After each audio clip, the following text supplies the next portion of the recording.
Bang, boleh? Beredar ya. Apanya bang? Syahadatannya supaya nanti lincah. Coba bang. Asyhadu Allah ilaha illallah wa asyhadu anna Muhammadan Rasulullah.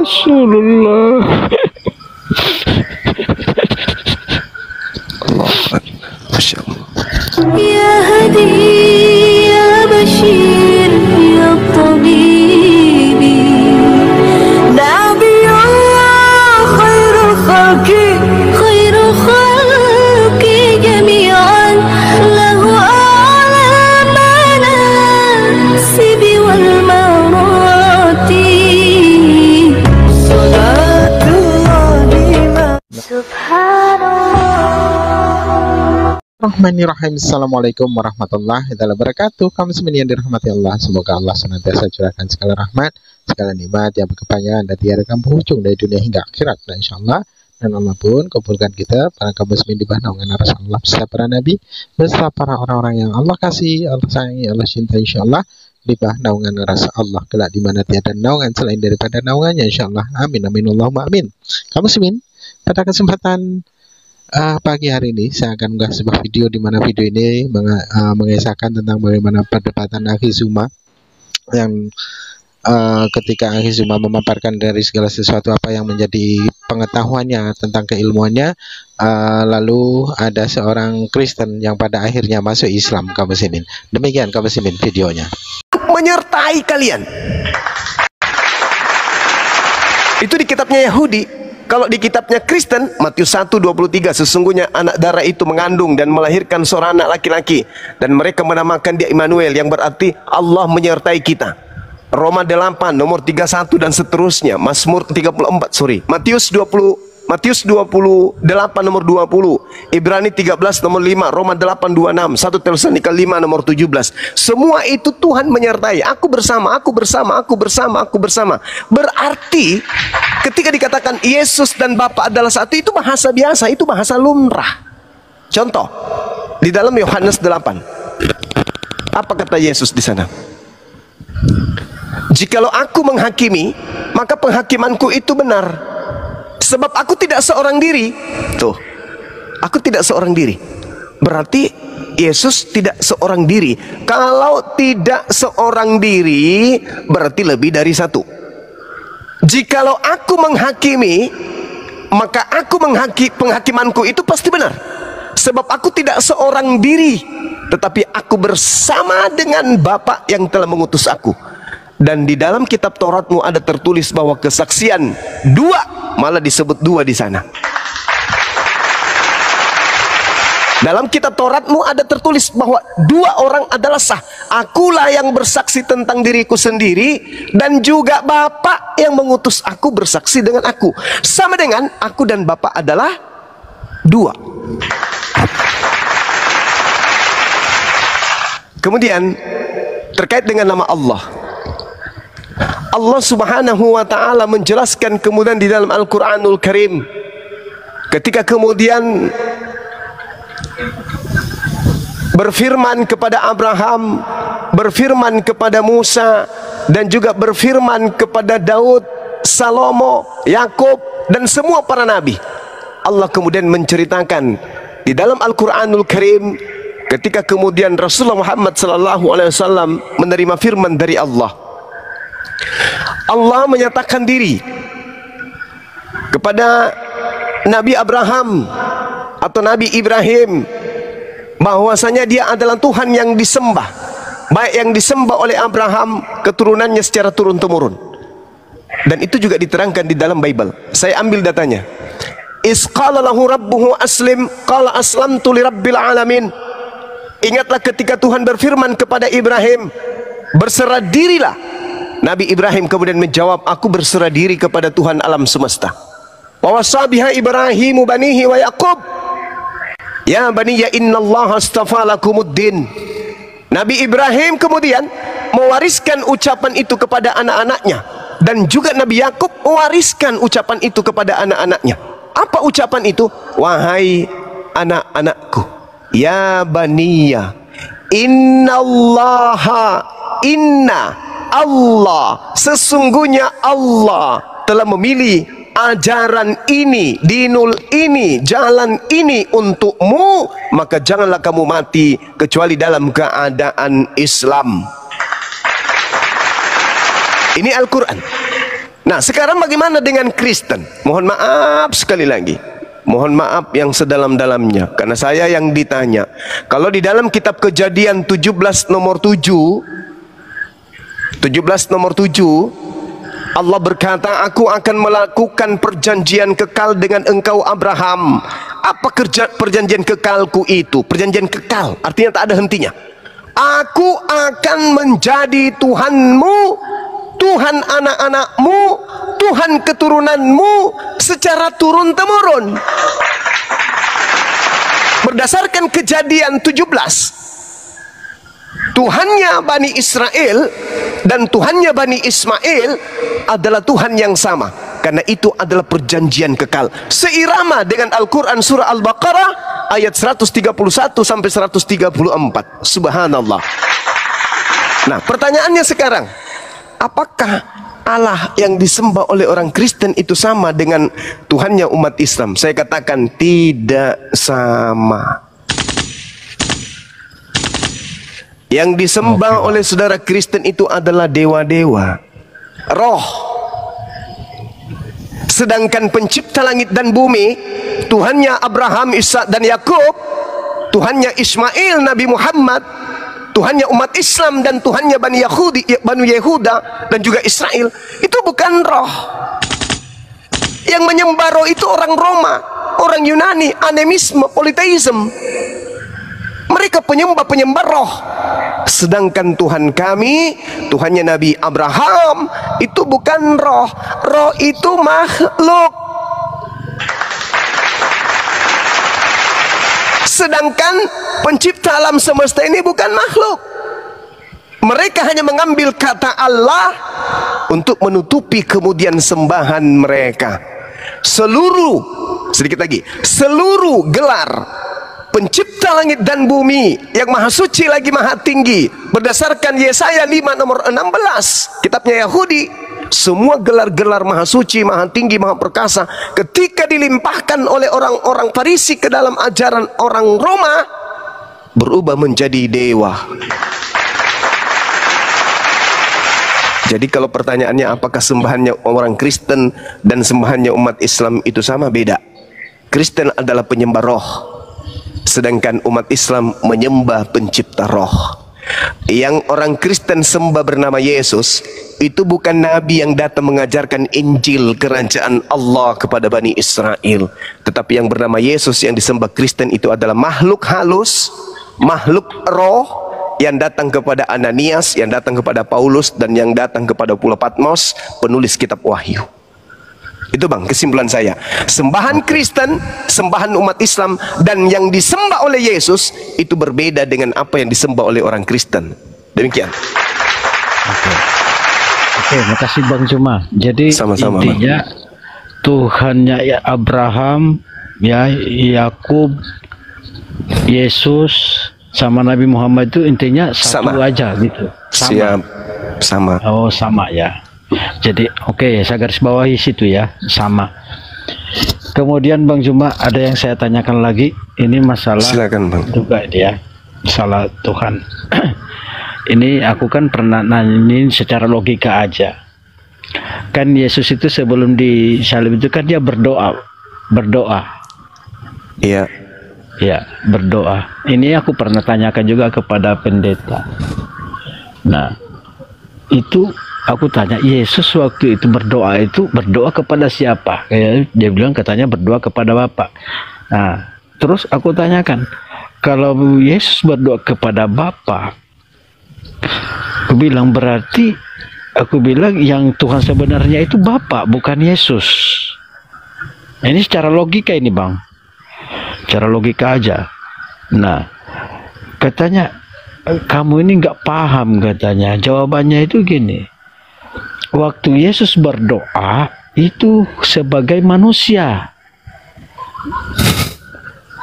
Nah, jadi aku sendiri Bang, jujur aku belum puas dengan jawaban itu.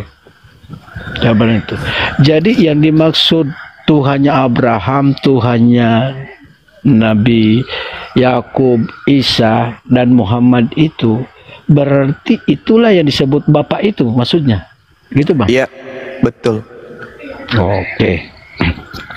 Jadi gini Bang, ini sudah banyak penjelasan-penjelasan dari tadi juga Bang Blender, terus ada Pak Ustadz siapa tadi itu ya, lupa, maaf, ini Pak Ustadz yang dibawa, terus ada Bang Juma juga ini. Oke, jadi kebenaran sejati itu nggak bisa kita tutup-tutupi ya Bang ya. Nah oke, aku udah mulai masuk ini penjelasan Bang Juma. Jadi yang sebenarnya Tuhan yang disembah Isa dan disembah Muhammad itu sama ya? Sama Bang, sama. Sama ya? Sama. Dalam Iya. artinya sama. Berarti begitupun kita ini ya Bang ya? Iya. Begitupun umat Islam itu menyembah Tuhannya Abraham, Tuhannya Nabi Ya. Isa gitu ya? Betul. Logikanya gitu kan? Iya, betul. Cuman Kristen yang beda sembahan Bang. Iya. Saya boleh nanggapin sedikit? Iya silakan Bang. Ya. Nabi Isa alaihissalam di dalam Al-Quran mengatakan, Inni Abdullah, sesungguhnya aku ini hamba Allah. Atani al-kitab, Allah memberiku ketetapan-ketetapan. Wa ja'alani nabiyan, dan Allah menjadikan aku seorang nabi. Lalu kemudian beliau menceritakan, wa ja'alani mubarakan aina ma kuntu.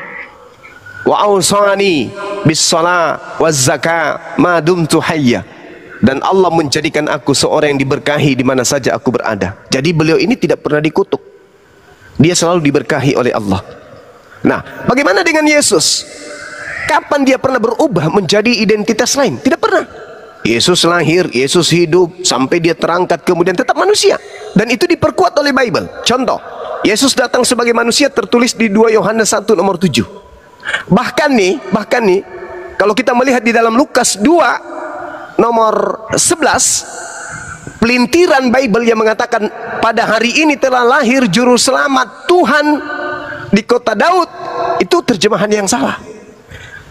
Terjemahan yang benar itu adalah ketika kemudian kita urai satu persatu original teksnya, ternyata terjemahan yang benar adalah hari ini telah lahir bagimu juru selamat, yaitu orang yang diurapi Tuhan di kota Daud.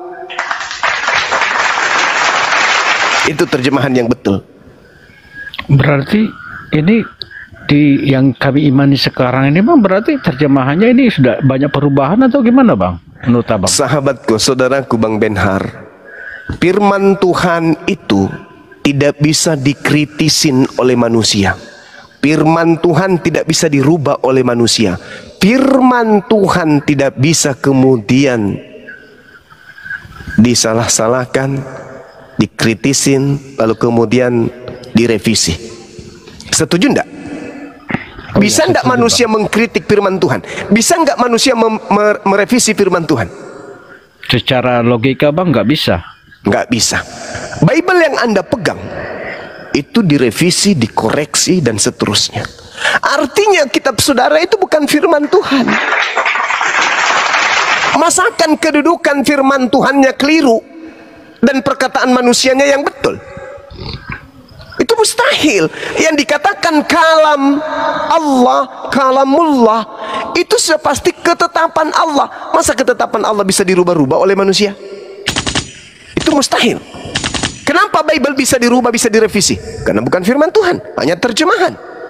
Sedangkan Lukas 2 nomor 11, hari ini telah lahir bagimu juru selamat, yaitu orang yang diurapi Tuhan, di kota Daud.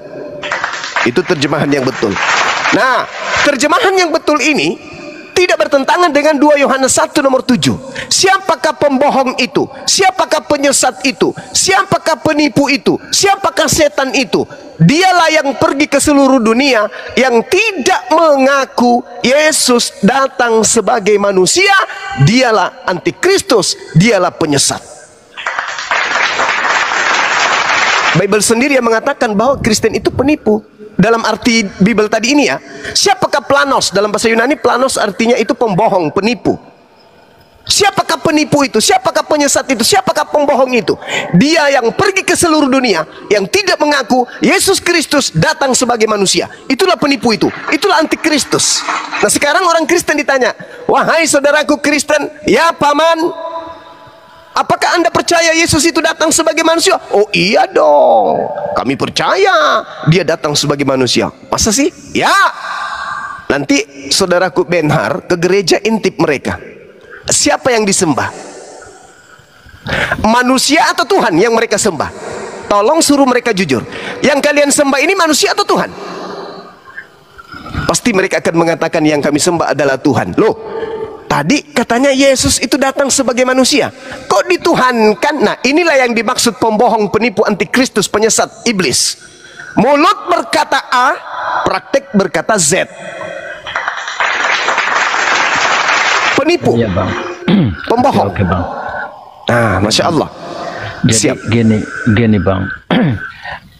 Jadi gini, aku berkesimpulan tuh ini udah terjadi 5 tahun lalu. Makanya aku bilang aku termasuk bukan umat Kristen yang fanatik, karena sesuatu yang aku imani itu harus berdasarkan logika dulu. Ya harus. Ya harus itu. Karena mencari kebenaran itu harus dengan logika. Bisa diterima dengan akal gitu ya. Benar sekali. Oke. Nah, jadi gini bang, kalau abang bilang tadi di dalam Bible itu tadi, ternyata pengertian anak itu Pak adalah hamba ya. Hamba. Bukan anak Amsal seperti 3. yang ya, bukan pengertiannya seperti anak kita kini anak kandung begini, bukan ya. Bukan. Berarti Bunda Maria melahirkan Yesus itu berarti Murni manusia. Ya murni manusia, bukan berarti itu walaupun tak punya bapak itu hanya bentuk kekuasaan Tuhan ya. Iya. Ya oke bisa diterima Bang Juma, bisa diterima. Siap. Oke. Sederhananya gini Kemudian Bang. Ya lanjut. Ada yang aku tanyakan nih Bang. Berarti kalau Injil yang diturunkan kepada Yesus itu Injil yang benar ya Bang ya? Ya, halo? Halo? Kena report itu Pak, kena report. Ditombak lagi tuh. Aduh. Ada yang mereport. Nanti Ya Allah, naik lagi. sabar nanti Bang Juman ya. Itulah ya hoten-hoten pada kepanasan ini. Ya, tolong tap layar ya, saudara-saudara semua di bawah, kuatan koma kita. Diurus Pak. Itu tap layarnya. Kenapa sih harus begini? Kita diskusi yang bagus ini. Aduh. Ya udah naik lagi Burunda. Ya, silakan Assalamualaikum, dilanjut. Burunda. Dilanjut silakan semua. Masya Allah. Oke. Jadi Tunggu, ya silakan Bang. Apa yang ingin dipertanyakan tadi? Saya tidak sempat mendengarkan sepenuhnya. Silakan. Gini Bang. Oke. Itu Injil yang benar itu Injilnya berarti Injil yang diturunkan sama Yesus ya Bang ya. Ya, sepakat ya. Iya. Ya nah. Betul. Injil itu Injil yang benar ya, yang sesungguhnya gitu. Siap. Saya pernah baca juga Injil Yesus. Ya. Iya. Ya, itu ada Injil Yesus. Nah, tapi yang kenyataan sekarang itu Bang yang aku pertanyakan kan itu ada Injil Markus, ada Injil Matius, Yohanes apa segala. Lalu Injil Yesus itu yang mana sebenarnya?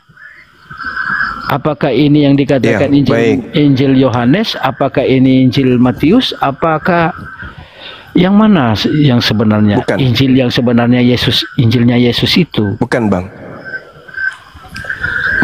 Bukan ya? Bukan Bang, bukan. Saya terangkan sedikit boleh Bang ya? Oh, oke, silakan Bang. Itu yang aku boleh saya terangkan. Oke, silakan Bang. Iya. Ketika Nabi Isa alaihi salam ditanya oleh Allah, A'udzubillahi minasyaitonirrajim. Wa isqala Allah ya Isa bin Maryam a anta qulta linnas takhizuni wa ummi ilahaini min dunillah. Qala subhanaka ma yakunu li an aqula ma laysa li bihaqq. Allah kemudian berfirman kepada Nabi Isa, wahai Nabi Isa, engkaukah yang mengatakan kepada orang-orang ini, jadikanlah dirimu Tuhan selain daripada aku? Nabi Isa kemudian menjawab, Maha suci engkau ya Allah, tidak patut bagiku mengatakan apa yang bukan hakku untuk aku katakan. In kuntu qultu faqad alimtah. Jika aku pernah mengatakan perkataan, tentulah engkau telah mengetahuinya. Engkau mengetahui apa yang ada pada diriku dan aku tidak mengetahui apa yang ada padamu. Nah, jadi Injil yang datang kepada Bani Israel, yang datang kepada Nabi Isa, itu adalah firman yang diajarkan oleh Allah untuk Nabi Isa sampaikan di tengah-tengah Bani Israel. Tidak dia tambahi, tidak dia kurangi. Qala subhanaka ma yakunu li an aqula ma laysa li bihaqq. Dan itu Yesus katakan di dalam Yohanes 12 nomor 49. Aku tidak berkata-kata dari diriku sendiri. Apa yang aku katakan adalah apa yang diperintahkan oleh Tuhanku untuk aku katakan dan untuk aku sampaikan. Yohanes 14 nomor 24. Firman yang keluar dari mulutku, yang kau dengar dari diriku, itu bukan dariku, tetapi dari Tuhanku yang telah mengutus aku. Pertanyaannya, apakah kemudian firman yang dimaksud di sini adalah kitab Lukas, Markus, Matius, Yohanes? Bukan. Apa pembuktiannya secara Al-Quran? Kita sudah uraikan tadi. Isi daripada Injil yang diterima oleh Nabi Isa adalah firman Tuhan yang tidak ditambah, tidak dikurangi. Lalu, apakah ada uraian itu di dalam Bible? Ada. Kita lihat. Markus 1 nomor 14. Mungkin teman-teman bisa baca di sana. Markus 1 nomor 14. Ketika dikatakan kemudian oleh penulis Markus, betul. Dikatakan bahwasanya sesudah Yohanes ditangkap, datanglah kemudian Yesus ke Galilea memberitakan Injil Allah. Satu.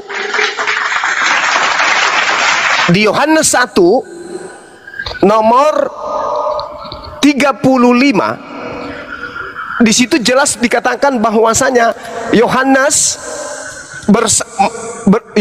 bertemu dengan Filipus, lalu kemudian Yesus bertemu dengan Filipus, lalu kemudian Yesus memanggil Filipus ini di Yohanes 1 nomor 43. Maka keesokan harinya Yesus memutuskan untuk berangkat ke Galilea. Ia bertemu dengan Filipus dan berkata kepada Filipus, wahai Filipus, ya paman, ikutlah denganku. Maka Filipus bersama dengan Yesus sama-sama ke Galilea. Apa yang mereka lakukan di sana? Mengajarkan Injil Allah. Lalu kita lihat lagi, Filipus ini apakah kehilangan jejak? Tidak.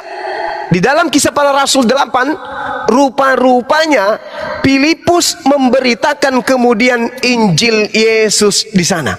Apa itu maksudnya? Artinya Yesus memiliki pengajaran Injil Allah. Injil Allah ini diteruskan kemudian oleh Filipus. Filipus kemudian di dalam Kisah Para Rasul 8 nomor 35 mengajarkan nas yang berisi tentang pemberitaan Injil Yesus kepada orang-orang yang ada di situ. Tapi Injil Filipus itu bang jarang kita temui sudah. Nah, ini dia yang diterangkan oleh Al-Quran, abangku. Al-Quran mengatakan dengan sangat jelas bahwasanya qad ja'akum rasuluna yubayyinu lakum. Jadi wahai ahli kitab, telah datang Nabiku Muhammad sallallahu alaihi wasallam untuk memberitakan kemudian apa? Memberitakan Al-Quran dan menjelaskan tentang isi kitab yang kalian sembunyikan. Itu diterangkan oleh Al-Quran di dalam surah Al-Maidah ayat 15. Ya ahlal kitab qad ja'akum rasuluna yubayyinu lakum katsiran mimma kuntum tukhfuna minal kitab wa ya'funa an katsir. Wahai ahli kitab Yahudi dan Nasara, sungguh rasul kami telah datang kepadamu, yaitu Nabi Muhammad, menjelaskan kemudian apa yang kalian sembunyikan. Tuh, Al-Quran menjelaskan. Berarti memang ada pengajaran di dalam Al-Quran yang disembunyikan oleh siapa? Oleh ahli kitab. Nah sekarang permasalahannya adalah apakah kemudian kitab yang datang kepada Nabi Isa itu masih ada? Contoh nih bang, contoh Yohanes 17 nomor 8, segala firman yang engkau berikan kepadaku telah aku sampaikan kepada mereka dan mereka telah menerimanya. Nah sekarang pertanyaannya, mana segala firman yang Yesus terima itu? Mana segala firman yang Yesus terima itu? Ternyata enggak ada. Nah inilah yang kemudian disembunyikan. Sehingga bang, yang muncul di kita itu cuma hasil penyelidikan orang-orang yang kita tidak kenal. Penulis Yohanes tidak dikenal, penulis Matius tidak dikenali juga. Yang dikenal hanya Lukas, Markus dan juga Paulus, karena mereka ini adalah satu geng. Sementara penulis Matius tidak dikenali, penulis Yohanes pun tidak dikenali. Begitu juga penulis kitab Wahyu di Pulau Patmos itu juga tidak dikenal siapa. Seperti itu bang. Berarti ya Injil Markus, Yohanes apa ini bukan Injil Yesus ya? Bukan. Injil Yesus yang sebenarnya itu ada di Filipus. Ya, sesuai dengan pemberitaan Kisah Para Rasul 8. Oke bang. Kisah Para Rasul 1, Yohanes 1, Markus 1, Yesus memanggil Filipus memberitakan Injil Allah. Yesus memanggil Filipus memberitakan Injil Allah, Filipus memberitakan Injil Yesus. Demikian bang. Oke. Sudah ya, bisa diterima. Iya. Oke bang, kalau ini kan kita ini sekarang yang kita imani nih bang, kami ini ya mengikuti Yesus Kristus. Kristus artinya pengikut Yesus. Iya. Apakah menurut Abang Juma kalau kami saat ini bukan pengikut Kristus atau gimana? Oke, mohon tenangkan pikiran abang, saya jelaskan. Apakah Kristen itu pengikut Yesus? Yesus ada dua. Yesus anak Maria dan Yesus bintang timur. Yang pertama yang harus diketahui, di dalam Lukas 21 nomor 8, Yesus anak Maria berkata, waspadalah kepada penyesat yang datang kepadamu dengan memakai namaku. Waktunya sudah dekat, dan berkata akulah dia, waktunya sudah dekat, jangan kau percaya. Jadi ada penyesat datang dengan memakai namanya. Siapa namanya? Yesus. Itu satu. Yang kedua, Yesus berkata, apabila engkau melihat sang pembinasa keji duduk di tempat yang kudus, seperti yang dinubuatkan oleh Nabi Daniel. Apa yang dinubuatkan oleh Nabi Daniel bisa kita lihat di Daniel 7 nomor 25. Apa itu? Seorang pembinasa yang duduk kemudian di tempat suci, yang memutarbalikkan perkataan, menentang perkataan Sang Maha Tinggi dan mutarbalikkan hukum.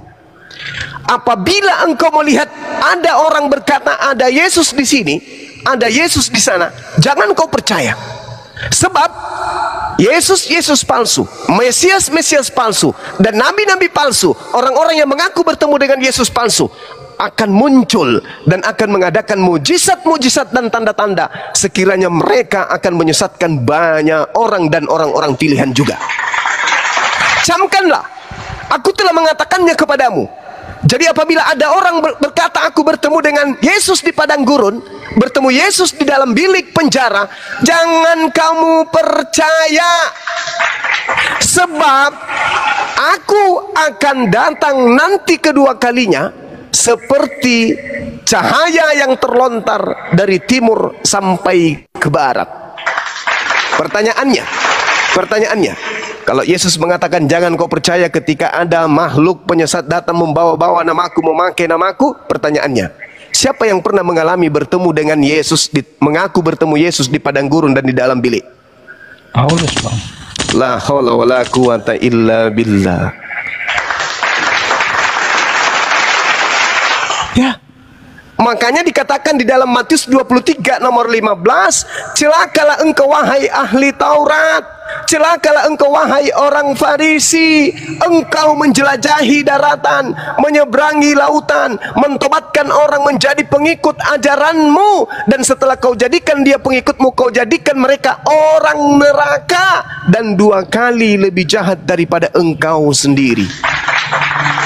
Sejahat-jahatnya ahli Taurat, sejahat-jahatnya orang Farisi, bang, mereka tidak pernah menggantikan Tuhannya dengan manusia. Mereka tidak pernah mengimani Tuhan datang dalam rupa manusia, mati dibunuh oleh manusia. Tapi ajarannya untuk orang lain di luar dari bangsa Farisi mengajarkan Tuhan datang, mati, bangkit untuk menjadi Tuhan bagi orang-orang di luar Yahudi. Na'udzubillah summa na'udzubillah. Nah, ketika Anda bertanya apakah sama? Tidak. Yesus hanya untuk Bani Israel. Matius 15 nomor 24. Aku diutus hanya kepada domba-domba yang hilang, yang sesat dari umat Israel. Kisah Para Rasul 13 nomor 23. Seperti yang dijanjikan oleh Tuhan kepada Bani Israel, Tuhan telah membangkitkan juru selamat untuk Bani Israel, yaitu Yesus. Jadi Yesus mana yang saudara sembah?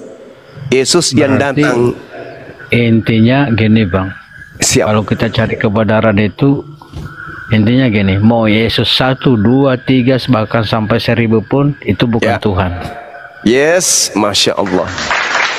Berarti ya kalau saya mengikuti penjelasan Bang Cuma yang mencerna itu, mau Yesus 1, 2, 3 sampai 1000 itu bukan Tuhan. Oke. Siap. Oke. Bisa diterima itu bang, karena hati nuraniku juga selalu berkata gitu. Masa seorang Tuhan harus dilahirkan? Itu kalau Tuhan dilahirkan terus itu Bunda Maria apanya Tuhan gitu? Ibunya Tuhan. Berarti Yohanes sepupu satu kalinya Tuhan. Iya, siapa yang menciptakan Bunda Maria kalau gitu? Sementara Yesus saja, sementara Yesus anaknya lahir kemudian. Iya. Nah, oke bang, sampai di situ aku bisa tangkap satu lagi. Siap. Karena Yesus biasa kan saya ikutin, dengar Bang Zuma ngomong Yesus disunat apa segala. Siap. Itu katanya apakah Yesus yang disunat ini seorang Muslim atau gimana gitu bang? Iya. Bismillahirrahmanirrahim. Ini pertanyaan yang sangat menarik bang. Yang disebut Muslim itu adalah orang yang berserah diri kepada siapa? Kepada Rabbus samawati wal ard, kepada pencipta langit dan bumi. Mereka tunduk kepada perintah Allah. Mereka kemudian tidak membantah perintah Allah. Subhanallah, ketika kemudian Yesus datang di tengah-tengah Bani Israel, tidak ada satupun perintah Tuhan yang dia langgar, yang dia tolak, yang dia ingkari. Contoh, bukti, Paulus sendiri mengakui itu. Coba Anda baca di Galatia 4 nomor 4 sampai nomor 5. Apa yang dikatakan oleh Paulus? Yesus takluk dan tunduk kepada hukum Taurat. Kemudian Ibrani 5 nomor 7. Sebagai manusia, dia telah mempersembahkan doa yang sungguh-sungguh kepada Tuhan yang sanggup menyelamatkannya dari maut.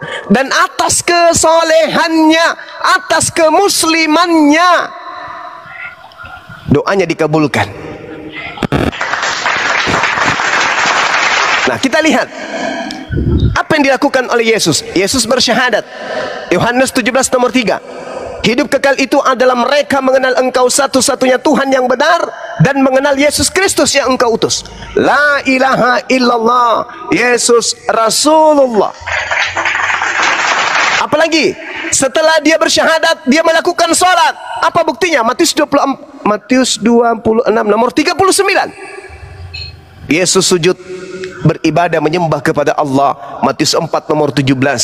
Maka Yesus maju lalu bersujud dan berdoa, ya Tuhanku, jikalau sekiranya mungkin biarlah cawan ini lalu daripadaku, tetapi jangan seperti yang ku kehendaki, melainkan seperti yang engkau kehendaki. Muslim, dia berserah diri, ibadah, sholat. Kemudian sunat. Lukas 2 nomor 21. Ketika kemudian genap 8 hari, Yesus kemudian disunat, dia diberi nama Yesus, yaitu nama yang disebutkan oleh malaikat sebelum ia dikandung oleh ibunya. Sunat. Lalu apa lagi? Berpuasa beliau. Matius 6 nomor 16, Matius 4 juga. Di situ diterangkan, apabila kamu berpuasa jangan muram mukamu seperti orang munafik. Mereka mengubah air mukanya supaya orang melihat bahwa mereka sedang berpuasa. Aku berkata kepadamu, sesungguhnya mereka sudah mendapat upahnya. Yesus kemudian berpuasa 40 hari 40 malam. Yesus berpuasa. Apalagi di dalam Matius 5 nomor 39, Yesus mengajarkan untuk beramal soleh. Tetapi aku berkata kepadamu, janganlah engkau melawan orang yang berbuat jahat kepadamu, melainkan siapapun yang menampar pipi kanan dan kirimu, dan kepada orang yang hendak mengadukan engkau karena menginginkan bajumu, serahkan juga jubahmu. Dan siapapun yang memaksa engkau berjalan sejauh 1 mil, berjalanlah bersama dia sejauh 2 mil. Berilah orang yang meminta kepadamu, dan jangan menolak orang yang mau meminjam kepadamu. Kamu telah mendengarkan firman bahwa kasihilah sesamamu manusia dan bencilah musuhmu. Matius 5 nomor 39. Yesus mengajarkan beramal soleh. Itu jelas itu. Oke. Oke Bang. Dia Oke, seorang Bang. Muslim. Silakan. Jadi ya kalau menurut penjelasan dari Bang Zuma, ya memang di Bible juga kan Yesus itu bersunat, ya benar. Jadi memang gini, Yesus bersunat. Nah sementara kami nggak bersunat Bang. Nah, Berarti kami bukan pengikutnya Bang gitu, nggak ikuti ajarannya. Yesus gitu. berkata di dalam Yohanes 10 nomor 27, aku mengenal muridku, muridku mengenali aku, mereka mendengarkan suaraku dan mengikuti aku. Coba Anda lihat di dalam satu lagi, Anda lihat di dalam 1 Yohanes 6, 1 Yohanes 2 nomor 6. Apa yang dikatakan kemudian di sana? Ini dalil kitab yang diimani oleh saudara-saudara Kristen. Lucunya mereka tidak perhatikan. Barang siapa mengatakan bahwa dirinya ada di dalam Yesus, ada kata yang sangat mengejutkan di sana, Bang. Ada kata opeilo. Opeilo itu dalam bahasa Yunani artinya wajib. Kalau tidak dilakukan berdosa.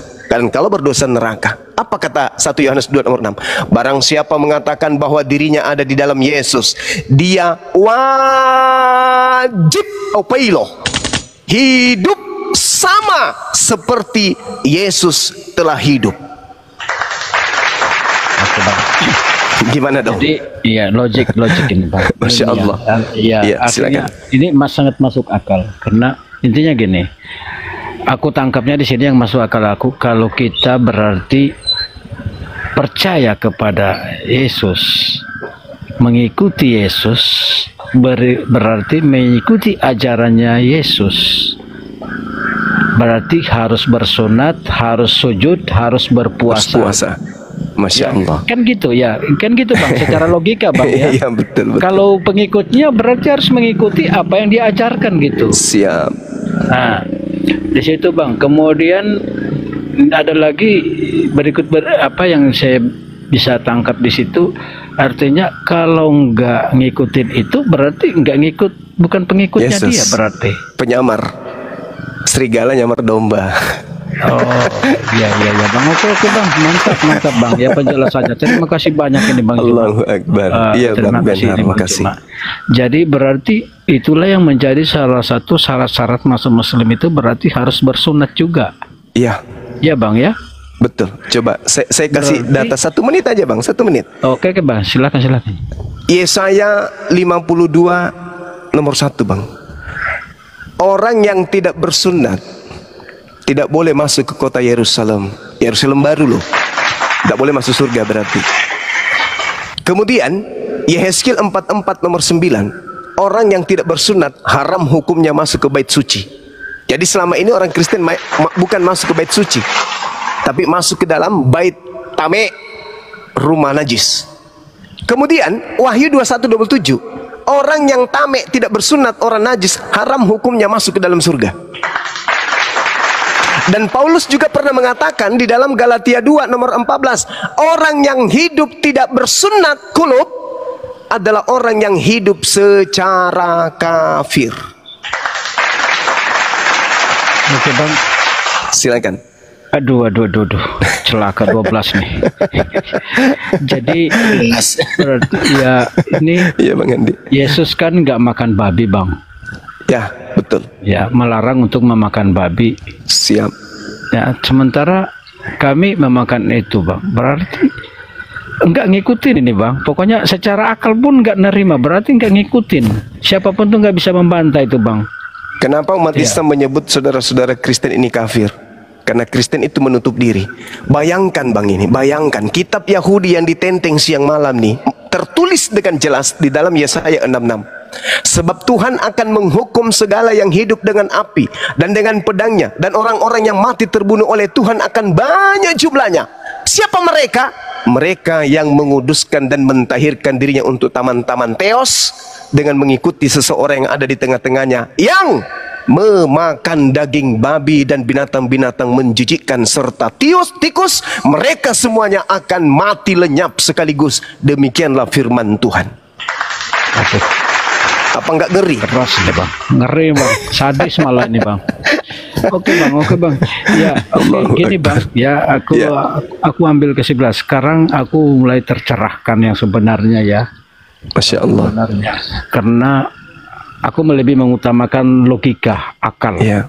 Ya, itu karena kalau aku pengikut Yesus itu bersunat, Yesus itu puasa, Yesus itu sujud.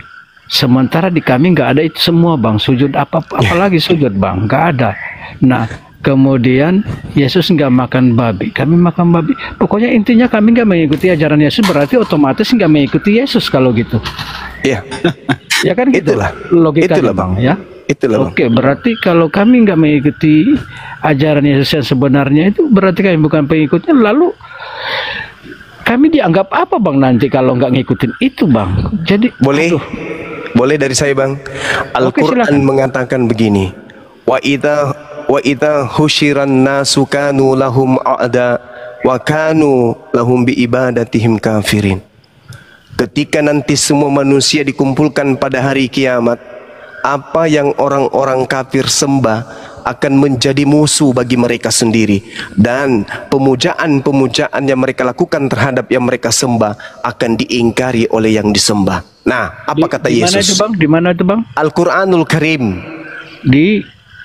Saya lupa surah apa itu. Al-Ahqaf mungkin ya teman-teman. Coba bang, kalau bisa ada teman-teman yang nanti Al-Ahqaf mungkin ya. Carikan ya, betul. Saya mau lihat bang. Nanti kan ini Al-Quran bisa dilihat di Google bang atau gimana? Di Google bisa. Yang penting terjemahan kan ya.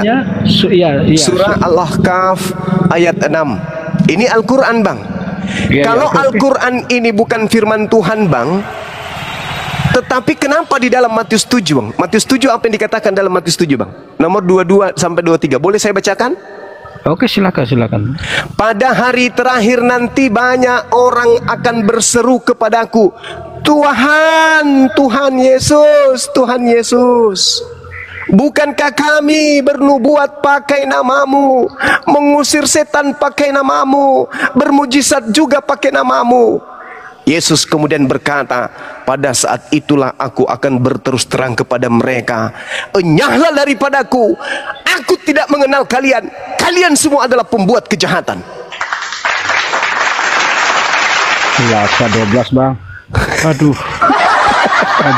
Ini Al-Quran sudah menguraikan apa yang mereka sembah akan menjadi musuh bagi mereka, dan pemujaan-pemujaannya dalam nama Yesus akan diingkari oleh yang mereka sembah. Enyahlah daripadaku, kalian semua adalah pembuat kejahatan, aku tidak mengenal kalian. Padahal bang, levelnya sudah sangat jauh, sampai dia sudah bisa mengusir setan, bermujizat, bernubuat. Coba kurang apa lagi? Tapi apa kata Yesus? Oh no, yang kau sembah dan yang membuat engkau bisa bermujizat dan kemudian bernubuat itu adalah Yesus yang kau sembah, yang ngaku-ngaku bintang timur yang datang di Pulau Patmos itu. Tapi itu bukan aku. Aku tidak pernah datang berupa roh.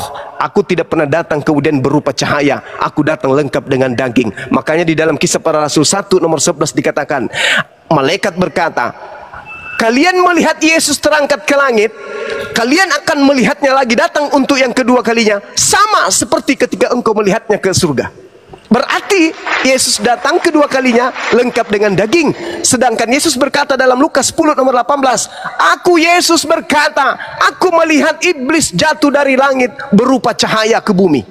Sedangkan yang datang kepada Paulus hanya berupa cahaya dan suara. Siapakah engkau Tuhan? Akulah Yesus yang kau aniaya. Nah, itu siapa? Itu sudah pasti bukan Yesus anak Maria. Itu adalah Yesus sang bintang timur yang disembah oleh saudara Kristen.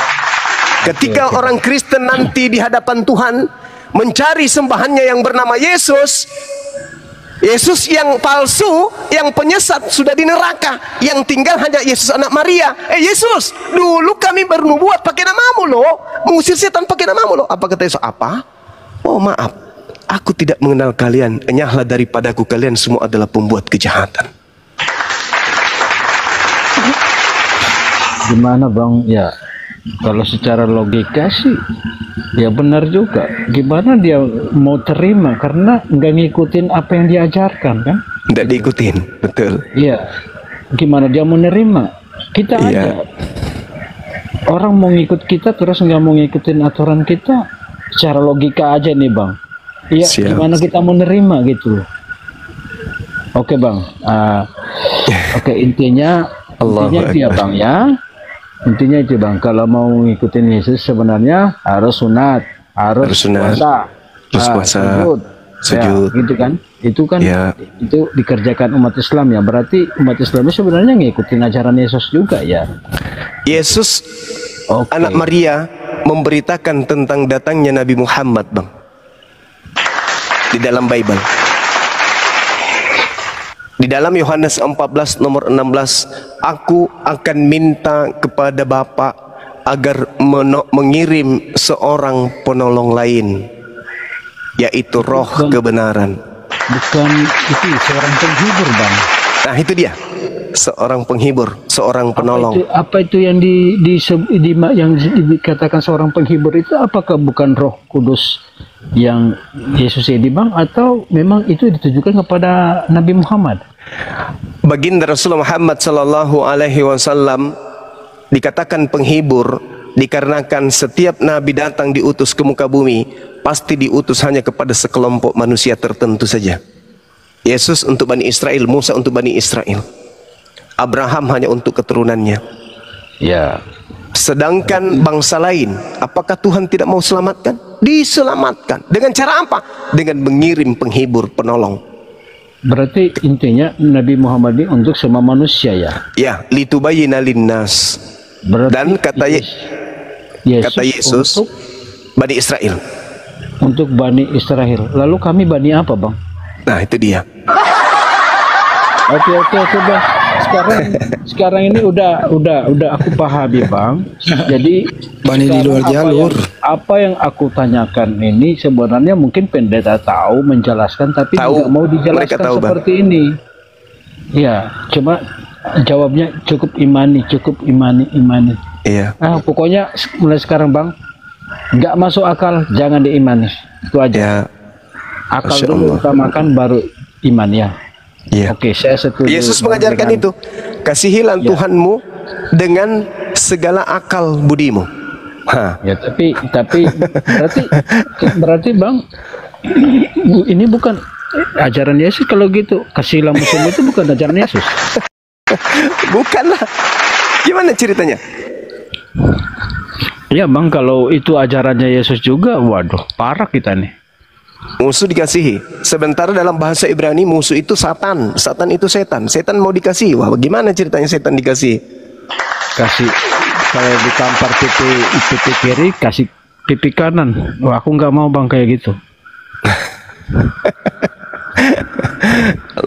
Oke bang, ada masuk akal nih bang. Cuma di prosesnya itu sekarang aku nyatakan aku mau ninggalin yang aku imani. Allahu Akbar. Takbir. Kenangan masa lampau.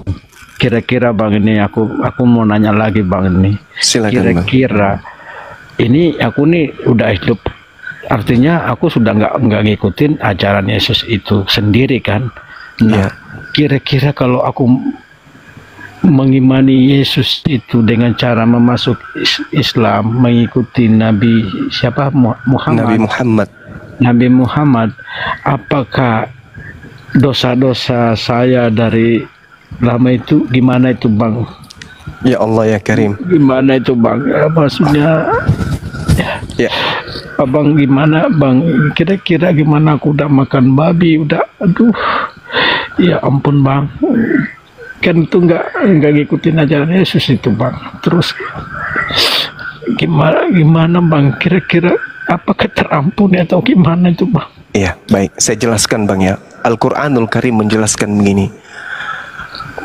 Kullil ladina kafaru iyantahu yughfar lahum ma qad salaf wa iyaudu faqad madat sunnatul awwalin.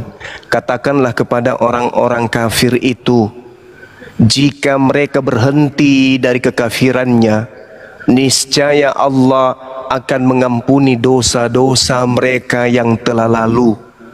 Dan jika mereka kembali lagi, yaitu memerangi ajaran Islam, maka sungguh berlaku kepada mereka sunnatullah, orang-orang terdahulu, yaitu akan dibinasakan. Allah mengatakan, lilladina kafaru iyantahu yughfar lahum ma qad salaf. Siapa yang berhenti, maka Allah akan mengampuni seluruh dosa-dosanya yang telah lalu. Begitu ya Bang ya. Ya, oke Bang. Masya Jadi Allah. gini Bang, aku bukan hoax saja, aku bukan cari sensasi di sini. Aku benar-benar murni dari hati. Nanti aku ikutin dulu prosesnya Bang. Aku mau sunat dulu, aku mau sunat, aku mau ini. Pokoknya aku Bang gak mau ini, nggak mau tersesat lagi seperti domba-domba itu, nggak mau lagi. Pokoknya mereka bukan domba Bang, serigala. Ya apapun itu sebutannya Bang, aku nggak mau termasuk serigala, aku nggak mau termasuk domba, aku ini manusia Bang. Allahu Akbar, Masya Allah. Jadi Subhanallah, manusia Bang, kita ini. Jadi Bang, untuk mengikuti proses itu Bang, aku mau sunat dulu. Setelah itu setelah sembuh, aku mau mengucapkan apa namanya itu? Syahadat, bersaksi tiada Tuhan selain Allah. Nah, baru menjadi pengikut Yesus yang betul kalau sudah syahadat. Gini Bang, kalau aku tangkap tadi kan itu mengikuti Yesus, mengikuti Yesus, tapi kan kita artinya mengimani Yesus seperti Pak Kiai bilang tadi itu. Dengan cara sudut pandang yang berbeda, kami menganggap dia Tuhan, tapi kalau di Islam sebagai menganggap rasul, dia rasul untuk Bani Israel. Tapi ya ada seperti abang katakan tadi, seorang penghibur yang diutus itu yaitu Nabi Muhammad ya. Nabi Muhammad sallallahu alaihi wasallam. Nah, jadi berarti mengikuti sunnah-sunnahnya dia begitu Bang ya. Betul sekali. Oke, berarti kalau kami mengikuti Nabi Muhammad berarti sama saja mengikuti Yesus juga gitu ya Bang ya? Benar sekali. Oke, secara ini karena abang utarakan tadi gitu. Ya, Yohanes 16 Bang. Iya. Yohanes 16 nomor 5 sampai nomor 7 sampai nomor 15. Di situ perintah Yesus untuk kita mengikuti Nabi Muhammad. Oke Bang, ya oke Bang. Kalau yang dibilang syahadat itu seperti apa bunyinya Bang? Asyhadu an la ilaha illallah wa asyhadu anna Muhammadar Rasulullah. Aku bersaksi Rasulullah. Ya, aku bersaksi tidak ada Tuhan selain Allah, dan aku bersaksi bahwa Nabi Muhammad adalah Rasul utusan Allah. Dah selesai. Aku bagaimana Bang? Asyhadu Allah ilaha illallah wa asyhadu anna Muhammadan Rasulullah. Aku bersaksi bahwa tidak ada Tuhan selain Allah, bahwa tidak ada Tuhan selain Allah, Dan aku bersaksi bahwa Nabi Muhammad adalah Rasul utusan Allah. Ya, subhanallah. Oh gitu ya Bang. Insyaallah aku amalkan dulu itu, terus aku sunat dulu, terus aku mau cari ustadz yang benar-benar yang bisa membimbing. Ya, insyaallah. Ya. Jadi caranya Bang gimana Bang kalau gini bertanya kepada ustadz itu kita mau masuk Islam itu gimana Bang? Supaya nggak digebukin lagi gitu. Jadi kalau saya nih, saya kan di Apologet Islam Indonesia Bang. Kalau di Apologet Islam Indonesia, setiap orang yang kita syahadatkan itu kita kasih legalitas hukum. Kita kasih sertifikat bahwa yang bersangkutan sudah memeluk Islam. Dasar untuk mengganti identitas, ganti KTP yang tadinya Kristen menjadi Islam. KTP-nya agama apa Abang? Katolik, Protestan. Nah nanti bawa surat dari kami, bawa ke Dukcapil untuk pergantian identitas agama. Karena jangan sampai tidak diminta-minta nih Bang. Ya, ajal kan tak ada yang tahu. Mana tahu besok Pak Bom meninggal, kan nggak ada yang tahu. Nah pada saat meninggal kita perlihatkan kemudian kita punya identitas. Orang-orang akan tahu oh, orang ini sudah Muslim. Maka keluarga Pak Bom, keluarga kita nggak akan menguburkan secara Kristen, tapi dikuburkan secara Muslim. Dan kami sebagai saudara Abang akan memperjuangkan sampai titik darah penghabisan agar Abang itu dikuburkan secara Islam. Oh, terima kasih banyak Bang. Iya. Oke Bang, jadi gini Bang ya, sengaja tadi aku udah utarakan juga kepada abangku Blender ini, tadi sama Bunda juga yang ada di sini nih. Saat ini kan aku masih menyembunyikan identitas aku Bang, ya kan? Bahkan aku ditanyain tempat, aku nggak ngasih tahu. Abang tahu sendirilah gimana proses kami kalau kami masuk itu di mana ya. Abang pasti tahu sendiri.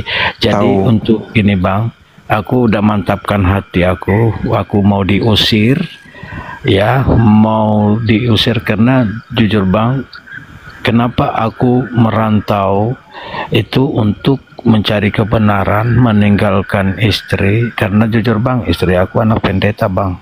Jadi karena aku nggak sepaham juga, karena aku selalu bertanya kepada mertua ya, itu ya karena nggak memuaskan hati aku ya aku pendam aja. Jadi aku juga nanti coba memantapkan diri, karena tahu sendiri Bang kalau kami keluar itu gimana Bang ya. Ya betul. Pasti betul. Abang tahu sendiri itulah. Kami paham. Ya, aku bukan hoak, aku bukan cari sensasi seperti itu. Pokoknya aku katakan Tuhanku Allah, itu aja. Nabiku Muhammad itu. Jadi aku mau mengikuti proses dulu seperti Nabi Isa tadi, sunat, gitu ya. Karena mungkin ya. Bang Benhard, nanti kita DM-an aja Bang, nanti kita WA-kan, nanti mungkin insya Allah saya bisa bantu Abang untuk masalah suratnya dan dokumen ya. Untuk kelanjutannya nanti kita diskusi Bang. Nanti masalah privasi Abang, terjaga nanti pokoknya insya Allah. Pokoknya gini Bang, nanti aku udah selesai sunat baru. Ya, nanti kita koordinasi untuk bantu dokumennya Bang ya. Ya, aku sunat dulu pokoknya sunat. Kalau minta bantuan di sunat, kami bisa Bang. Ya. Kami ada API seluruh Indonesia ada. Oh, betul. Gini Bang. Sekarang kalau tuh kan Tuhanku nih Allah nih, berarti aku bilang demi Allah gitu ya. Demi Allah, aku udah yakin itu, walaupun aku belum Muslim, tapi aku udah yakin itu, aku bertuhankan Allah, Nabi Muhammad, Nabi aku. Coba diingin aja Bang, cuma di perkuat lagi tadi syahadatnya. Gak apa-apa, diulang dulu aja. Aku mau mau sunat. Setelah itu aku hubungin Abang. Ya. Abang, ikut sekali lagi Bang boleh? Ya. Apanya Bang? Syahadatannya supaya nanti lincah. Coba Bang. Asyhadu Allah ilaha illallah wa asyhadu anna Muhammadan Rasulullah.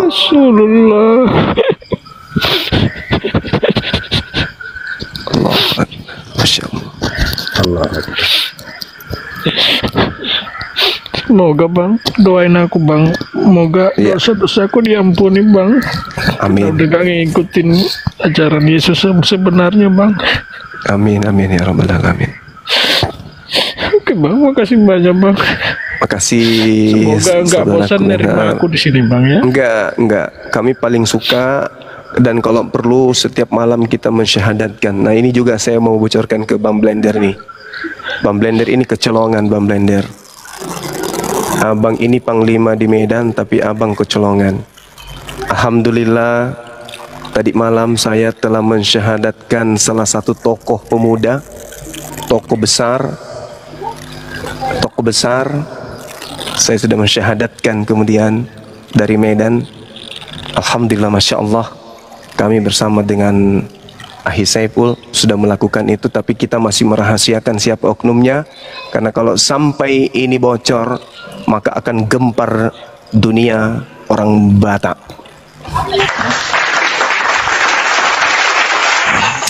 Salah satu tokoh, salah satu tokoh kita sudah syahadatkan. Masya Allah. Subhanallah. Takbir. Allahu Akbar. Masya Allah. Ya, silakan Saudara Benhar. Ya, sama-sama. Terima kasih Bang Jemaah. Bang Benhar, kalau Anda izin, kalau mengalami kesulitan Anda bisa hubungi HP saya. Bang Handi. Ya, saya humasnya Api. Bisa dicatat nomorku? Tunggu Bang, aku dalam di mana nih? Aku agak jauh nanti, Bang, punya. Nanti ku DM Bang Andi, nanti beliau sama aku kasih Bang. Oke. Ya, nanti aku DM sama beliau ini. Mungkin Pak Benhard ini Pak Kiai ada di sini. Demikian dari kampus ini yang dimana seorang Kristen ini menangis ya ketika disyahadatkan, ketika diberikan pemaparan tentang bagaimana Yesus itu bukan Tuhan, lalu orang Kristen itu menyembah selain daripada menyembah Allah ya, membuat Tuhan tandingan, membuat Tuhan lain selain daripada Allah itu tadi, maka seketika itu ya seorang Kristen ini menangis karena haru. Bagi orang-orang yang mempunyai akal pikiran dan dengan keilmuannya, menggunakan nalarnya ya, ketika diberikan pengajaran keilmuan tentang bagaimana kitab suci itu berbunyi ya di dalam Al-Quran, dan bagaimana di dalam kitabnya orang Kristen itu sendiri ketika dibaca dengan seksama, maka sudah barang tentu Bible itu akan mengantarkan umat manusia itu untuk menyembah kepada Tuhan yang satu ya, yang Tuhan yang tidak nampak oleh mata, yang dimana para nabi itu pun tidak pernah mengajarkan bahwasanya Tuhan itu akan menjelma menjadi manusia dan dapat nampak oleh mata ya, karena memang itu segala sesuatu yang gaib itu tidaklah mungkin manusia itu dapat menjangkaunya, dan dengan kasat mata dia dapat melihatnya. Jadi pengajaran dari para nabi itu berkesesuaian dengan dari apa yang disampaikan oleh Yesus itu sendiri, yang dimana Allah itu tidak dapat dilihat, dan tidak semua tidak ada seorang pun yang dapat melihat Tuhan selain daripada orang-orang yang berprinsip pagan, yang berprinsip bahwasanya Tuhan itu mesti menjelma menjadi manusia lalu mati untuk menebus dosa umat manusia. Itu hanyalah hisapan jempol belaka ya, karena memang itu adalah konsep-konsep paganisme, yang dimana konsep-konsep paganisme itu diikuti oleh orang-orang Kristen saat ini. Baik kaum muslimin, saya rasa kita sudahi dahulu videonya dan saya akhiri video saya ini. Wassalamualaikum warahmatullahi wabarakatuh. Ya Hadi, Ya Bashir, Ya Tabib.